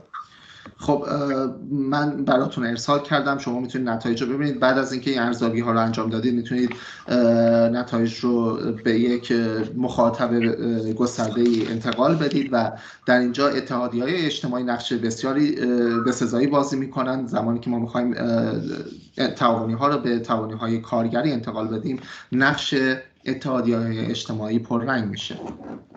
And internationally, CICOPA would be the key institution to involve as a partner. It's the International Organization of Industrial and Service Cooperatives that is a subsector of the International Cooperative Alliance. خب به طور بین المللی هم این بخش سیکوپا هست که میتونه در این زمینه کمک کنه و همکاری کنه که زیر مجموعی از ILO هست خود سیکوپا. Next question please. سوال بعدی لطفاً. پرسش بهادر من اجازه بده سوال بعدی من ترجمه کنم شما استراحت. اوکی. پرسش بعدی رو آقای مرتضی عابدی مطرح کردن. در مورد تعاونی‌های بر بستر فناوری، راهکارهای تشویق اعضای شرکت‌های مختلف مانند شرکت اسنپ که در ایران مثل اوبر فعالیت می‌کنند به تشکیل تعاونی و اینکه چطور میتونن با تشکیل تعاونی از حقوق رانندگان شرکت‌های اینترنتی حمایت بکنن. در این خصوص سوال کردن از خانم سیمل. مدام سیمل, you know we have some 10 more questions. Please try to manage the time so that we can cover all the questions. The next question has been raised by Mr. Murtaza Abedi. Mr. Abedi has a question regarding the cooperatives which are tech-based. I mean, tech-based cooperatives. You know how? You know, some tech-based cooperatives can protect the rights of the people who are working in companies such as Uber. You know, in Iran we have a company, a tech-based company, which is named Snap, and this Snap is something like Uber in the West. So how the people, the drivers who are working in these Snap company can form a kind of cooperative so that this cooperative can protect the rights of the drivers who are working in these internet-based cooperative, internet-based companies, please. As I mentioned before, there is a network of platform cooperatives from around the world that helps start, grow, convert into cooperatives. For taxi drivers, usually they need to, when they set up their cooperatives and their online applications, they've usually had support from the local government, like the municipality. Okay, I think I should translate your sentences. Oh, please. sorry. خب من در خلال عرایزم گفتم خدمتتون شبکه‌ای وجود داره از به اصطلاح تعاونی‌ها که در واقع میتونن در این زمینه وارد عمل بشن. رانندگان تاکسی هم میتونن به اصطلاح از قاعده مستثنا نیستن. اونها وقتی که حالا اون آنلاین اپلیکیشنشون رو نصب میکنن و میتونن عضویت پیدا میکنن در این تعاونی هایی که حالا شکل میدن، میتونن از حمایت دولت محلی برخوردار باشن. There are these examples. Of course, if they are to do an online application, an alternative online application, this application needs to be supported by local institutions and municipality. In some cases, the municipality would say, no more Snap, no more Uber, no more Lyft. And in that case, the local taxi driver co-op and its online application would be presented, promoted as an alternative.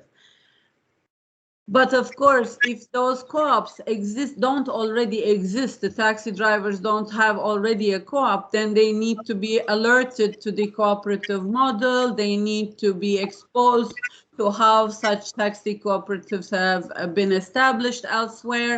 They will need to have the finance members, and then set it up, know how to run the co-op, and also have the online platform from them. So they will need support for them to do it. Then them doing it themselves would be very hard. You need either a cooperative federation or trade union. Please. مثال هایی را حالا هستش در این خصوص که میتونیم خدمت شما ارائه بکنیم. ما به قول معروف این یک سری از دو آنلاین اپلیکیشن ها یا آلترناتیو آنلاین اپلیکیشن ها میتونیم استفاده بکنیم. حمایت نهادهای محلی مثل شهرداری ها میتونه در این زمینه خیلی مفید باشه. تو مواردی هم بوده که در واقع این نهادهای مثلا دسته‌های حاکمیتی محلی شهرداری ها میان مثلا میگن که لزومی نداره حالا اسنپ فعالیت بکنه، اوبر فعالیت بکنه یا اون مثلا لیفت، میان اصلا یک به سر دیگه رو آمده میکنن. خب کسانی که رانندگانی که توی این شرکت‌های مبتنی بر اینترنت و فناوری شکل گرفته فعالیت میکنن، خب اینها بایستی برن به سراغ تشکیل تعاونی. اگر هم تا حالا تعاونی تشکیل ندادن، حتما بایستی به خود، یعنی یک نوع هشدار هستش که حتما آگاه بشن، برن به سراغ شکل دادن به تعاونی که حالا متناسب با مدل کارشون هستش، ببینن در جاهای دیگه دنیا چطوری چون این تعاونی هایی ایجاد شده و این تعاونی ها چطوری بحث‌های مالی اعضاشون رو به اصطلاح مدیریت کردن، نحوه ادارهشون چطوری و پلتفرم آنلاینی که مورد استفاده قرار میدن چگونه هستش. Go on. For instance, in London, when London said we will not work with Uber anymore, the taxi cab application of over 1,000 cab drivers serving the London area was able to flourish. Cab. This is taxi. Yes. Okay. مثلا توی لندن وقتی که گفتن حالا ما اوبر رو نمیخوایم، ما یک حدود بیش از 3,000 نفر از این رانندگان تاکسی تونستن خودشون برن یک شرکت دیگه رو، یک تشکیلات دیگه رو شکل بدن. So it is the taxi online application. They had their own application, and the co-op member driver pays a certain subscription to the app, like £20 a month, and enjoys the benefits of membership through the platform. They get customers. خب حالا اون به اصطلاح خودشون یه اپلیکیشنی رو خودشون تعریف کردن، آنلاین خدمات ارائه میده، خدمات تاکسی رانی، یه حق عضویت حالا پرداخت میکنن به این تعاونی که شکل دادن، حدود 20 پوند در ماه، ولی خب این مبلغی که پرداخت میکنن در واقع خدمات لازمه رو هم میگیرن. این حق عضویت 20 پوند یک سری منافعی هم برای اونها همراه داره. That's it. The next question, please. Okay. خب پرسش بعدی رو خانم سعیده محمدی مطرح کردن. تعاونی‌های آموزشی موفق در کشورهای مختلف چطور می‌توانند با استفاده از فناوری خدمات بهتری ارائه دهند؟ The next question has been raised by Ms. Saeeda Mohammadi. She has asked this question. Education cooperatives, some successful education cooperatives in different countries, how they have been able to actually use the technologies and provide some better services to their clients. Can you talk about some examples of these? I know how a number of education cooperatives, but I do not know the answer as to how they have managed to transition to online education. Like any other education institution, cooperative universities and schools had to adapt to online education, but I have not seen any specific example studies of this. I know a little bit. Co-op College UK in Manchester is they have transitioned to online education, but I think they've also had to, like many other education institutions, go through some cuts in staff and consolidation of their programs, so they have also been suffering. خب من حالا شاید پاسخ بخوام مثال خدمتتون ارائه بدم، مثال خاصی الان نداشته باشم تو ذهنم. شمار این مثلا این نوع تعاونی‌های آموزشی من تعدادشون رو تقریبا میدونم، ولی شاید پاسخ این سوال مشخص شما رو من نتونم بدم. به هر حال آنلاین، یعنی آموزش آنلاین توی این بستر، توی این حوزه، مثل سایر حوزه ها، مثل حوزه مدارس و دانشگاه ها، اینا به هر حال یک اقبالی نشون دادن به بحث آموزش آنلاین. البته اینها به هر حال آموزش آنلاین در واقع خودش البته چالش‌هایی به همراه داره، مثل خیلی از مقوله های دیگه، مثل اینکه مثلا بایستی بیان در واقع فرآیندهاشون رو تجمیع بکنن و یک فرآیند یک پارچه رو اتخاذ بکنن. من فکر میکنم حالا پاسخ که میتونم بدم این باشه به این پرسش. Let me go to the next question. پرسش بعدی رو خانم قاسمی، لیلا قاسمی مطرح کردن در خصوص قانون تعاونی‌های کارگری. آیا قانون واحدی در خصوص تعاونی‌ها وجود ندارد و تمایز این قانون ویژه کارگری با قانون واحد چیست؟ آیا قانون و یا دستورالعمل تخصصی ویژه برای دیگر رشته‌های تعاونی همچون تعاونی‌های اعتباری یا بیمه وجود دارد؟ Okay, madam. The next question has been raised by the next question has been raised by Ms. Leila Qasemi. She has a question regarding the law of the labor cooperatives. Is there any unique law regarding the cooperatives? And what is the distinction between this law, which is this law, and the law which is related to that principal law, that unique law? And is there any law or guideline, technical guideline, specialized guideline for other cooperatives such as credit cooperatives and insurance cooperatives? Did you get the question? Yes. Okay. Worker cooperatives are just like other cooperatives, need to fulfill, of course, the general principles and the values of cooperatives. So you are right, Leila Hanım. تعاونی های کارگری هم مثل بقیه کارگری ها تعاونی ها نیاز دارن که اصول و ارزش های اون تعاونی رو برآورده کنن در واقع. پس لیلا خانم شما دقیقاً صحیح میگید و درست حرفتون. But they are, of course, unique in the sense that the workers are either there is a world declaration, in fact, from CICOPA on what defines a worker cooperative. I shared the link with you in the chat. اینها بسیار خاصند به این صورت که همینطور که سیکوپا بیانیه‌ای داره که من این بیانیه رو با شما به اشتراک میذارم، اونها شرایط خاصی دارن و ویژه هستن. They have the objective of creating and maintaining sustainable jobs. اونا هدف ساخت و پشتیبانی از شغل‌های پایدار دارن. Of course, free and voluntary membership is very important. و خب حتما عضویت رایگان و داوطلبانه خیلی مهمه براشون. As a general rule, work should be carried out by the members. That means majority of the workers in a worker co-op are members and vice versa. و خب قانون کلیشون اینه که کار باید توسط اعضا انجام بشه، پس تمام کارگران اونجا خود اعضای اون تعاونی هستن و بالعکس. And the worker members' relation with the cooperative is different from conventional wage labor and autonomous individual work.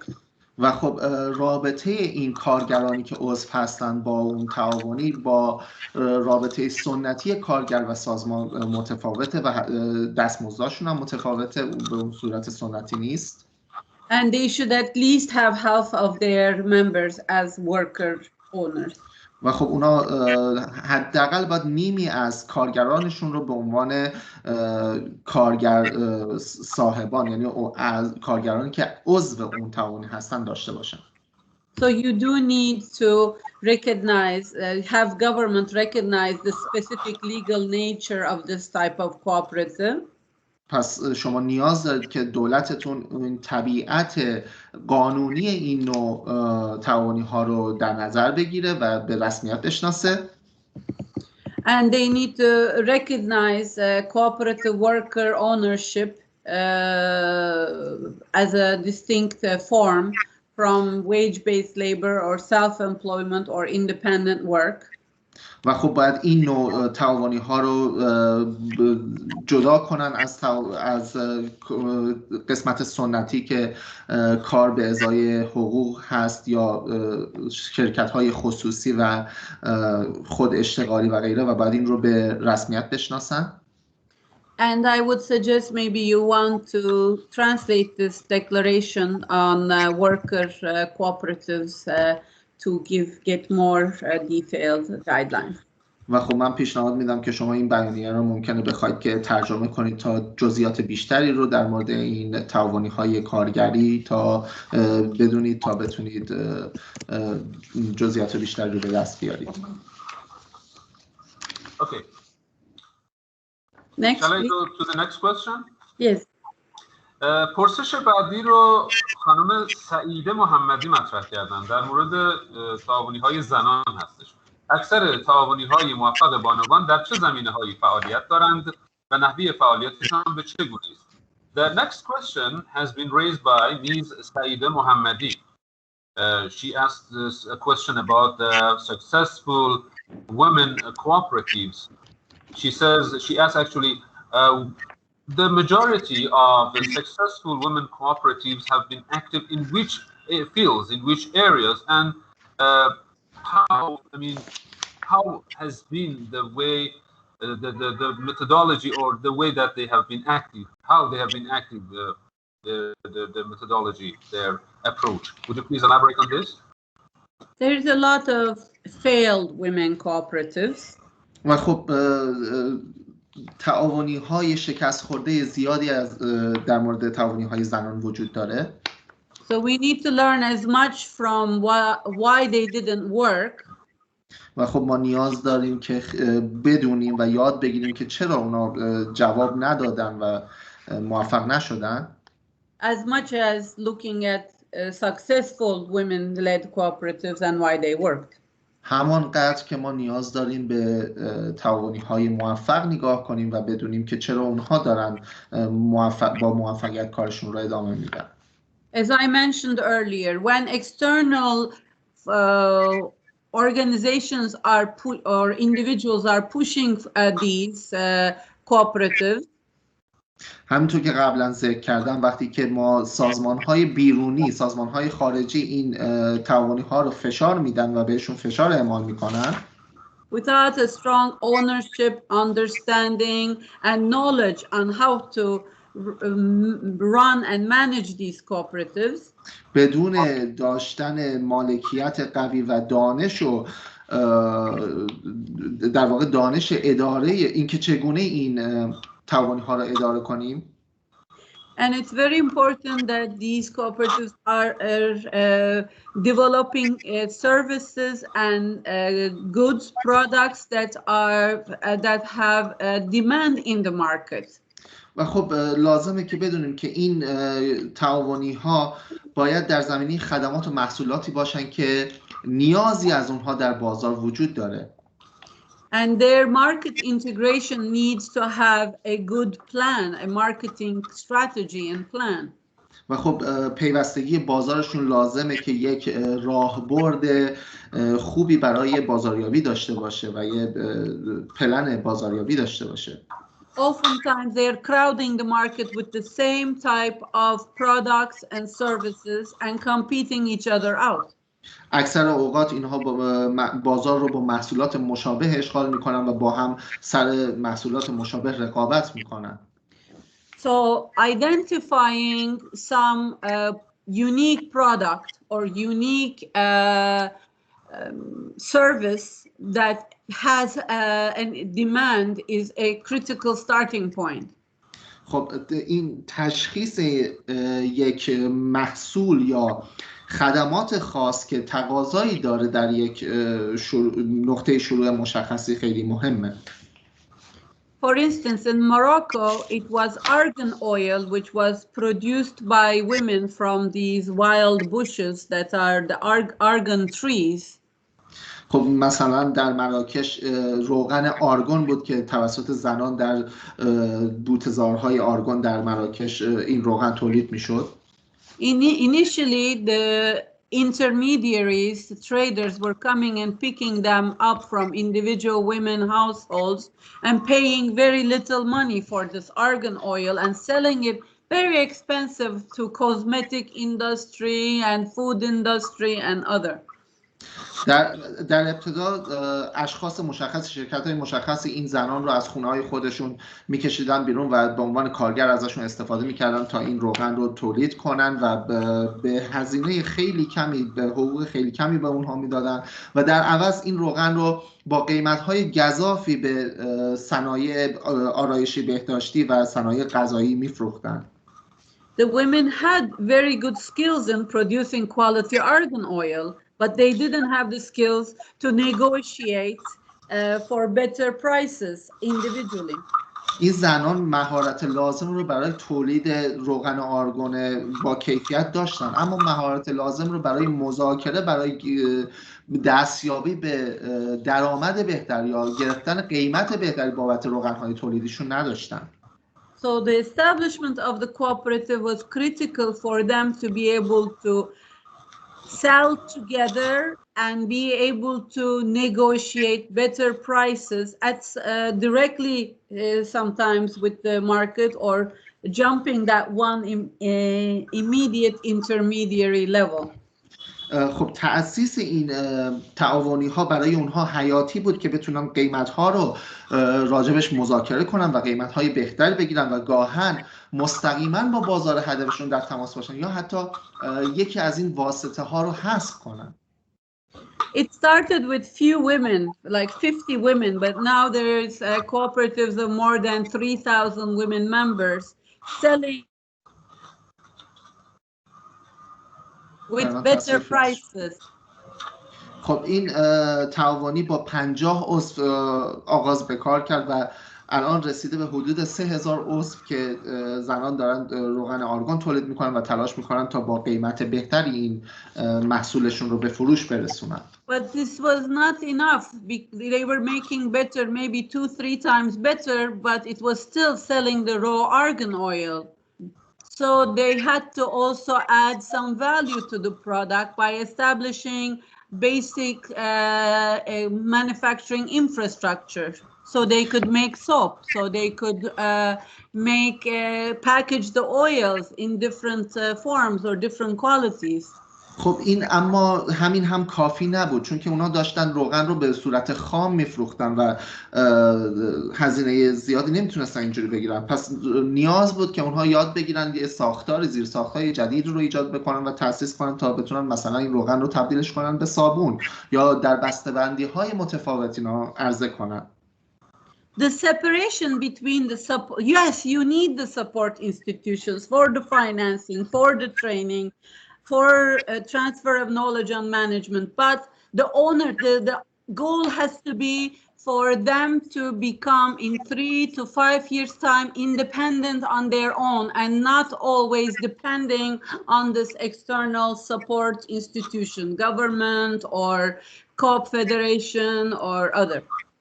خب شما به سازمان‌های حمایتی البته که نیاز دارید. خب برای حمایت به اینها نیاز دارید، برای تامین منابع مالی به اینها نیاز دارید، اما این تعاونی حدود 4-5 ساله که داره به طور خودمختار و به طور در واقع خودشون دارن کار میکنن و جلو میرن. شما تا یه جایی نیاز به حمایت دارید، بعد از اون باید بتونید وابستگیتون رو کم کنید به این سازمان‌های حمایتی.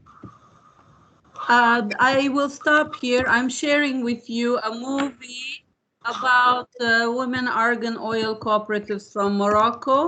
This is done by an Italian filmmaking cooperative, and they have 13 other movies, videos of different types of cooperatives: renewable energy, university, tourism, agro-tourism. So I recommend you to look at this website of this filmmaking cooperative. I'm sending you the link. خب من اینجا بحثمو به پایان میرسونم. فقط برای شما لینک یک ویدیویی رو میفرستم که داره این در واقع تعاونی آرگون در مراکش رو نشون میده و نحوه کارش رو. همچنین این فیلم توسط یک تعاونی ایتالیایی ساخته شده که اینها 13 فیلم دیگه هم دارن راجع به مسائل مختلف مثل انرژی‌های تجدیدپذیر، مثل مسئله دانشگاه و غیره. من الان لینک رو برای شما ارسال میکنم تا بتونید ببینید خودتون. Next question please. سوال بعدی لطفاً. پرسش بعدی رو جناب آقای فرزاد امیری مطرح کردم در ارتباط با برندسازی و موانعی که در این زمینه برای شرکت‌های تعاونی وجود داره و اگه در واقع راه حل و تجربیاتی اگه وجود داره در این زمینه خواستن که ایشون بیان بکنن. Madam, you know, the next question. Before that, you know, we have a couple of other questions. Please try to answer these questions in no more than 3 or 4 minutes, so that we can cover all the questions. The next question has been raised by Mr. Farzad Amiri.